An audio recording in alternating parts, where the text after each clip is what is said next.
Good day, learners, and welcome to another lesson in Philippine history and government. Today's lesson is about the consequences of the American colonial rule. But before we proceed to our formal discussion, if you want to learn more about this scope, you can check and watch some relevant videos I made. Links are in the description box and feel free to click it. During the Spanish period, the Spaniards had given enormous land properties to the Catholic Church. And one of the first things that the Americans did was to take care for the redistribution of these land properties. And to do so, they first had to pay an amount of 7.2 million US dollar to the Vatican in 1904. The small farmers or tenants didn't get any land, however, the land became property of some large landowners. And most of the small farmers couldn't pay the asked price or couldn't prove that they were their former owners of the land. The road towards Philippine independence. In order for us to gain independence, there were several laws proclaimed. One of these laws is what we call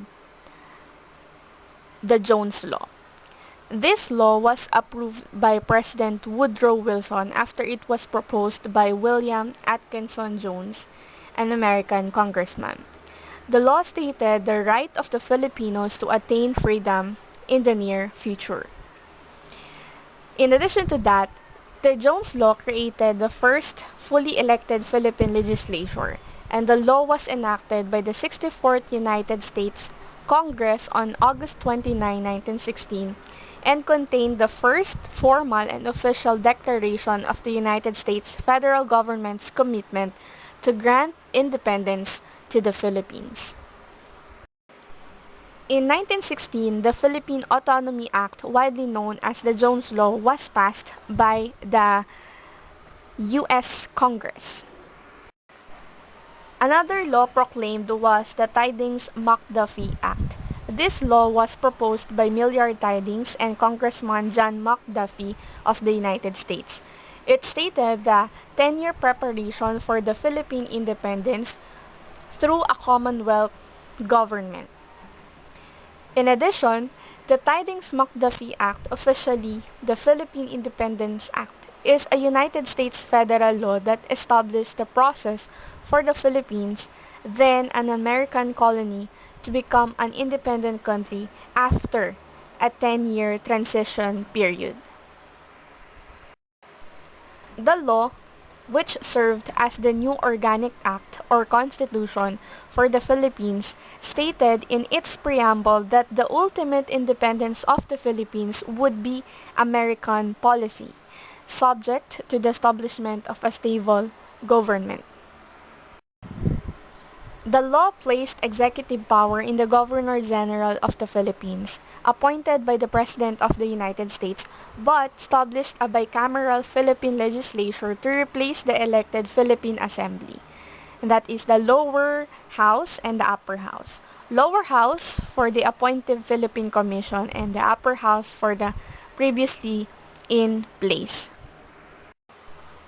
The Filipino House of Representatives would be purely elected, while the new Philippine Senate would have the majority of its members elected by senatorial district, with senators representing non-Christian areas appointed by the Governor-General.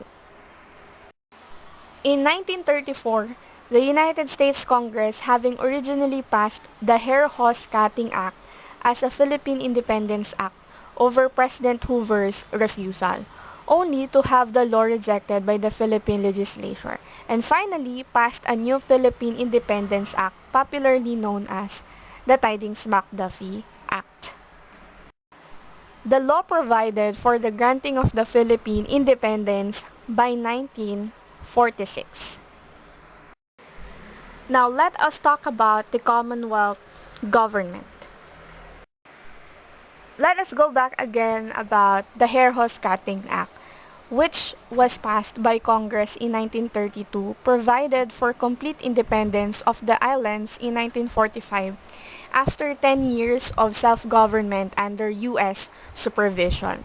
Now, the bill had been drawn up with the aid of a commission from the Philippines. However, Manuel L. Quezon, the leader of the leading nationalist party, opposed it, partially because of its threat of American tariffs against Philippine products, but principally because of the provisions leaving naval bases in the United States hands.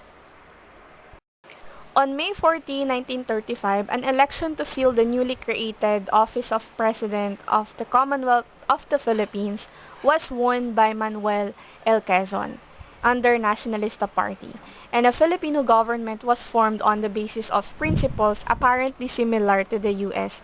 Constitution. Under his influence, the Philippine legislature rejected the bill. The Tidings-McDuffie Independence Act of 1934 closely looks like the Herausgatting Act, but struck the provisions for American bases and carried a promise of further study to correct imperfections or inequalities. When Quezon was inaugurated on November 15, 1935, the Commonwealth was formally established in 1935, featured a very strong executive, a unicameral National Assembly, and a Supreme Court composed entirely of Filipinos for the first time since 1901.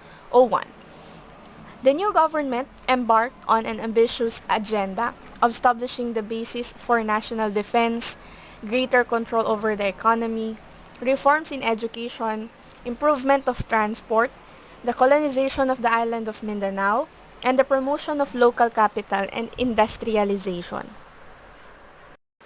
The Commonwealth, however, was also faced with agrarian unrest, an uncertain diplomatic and military situation in Southeast Asia, and uncertainty about the level of United States commitment to the future Republic of the Philippines.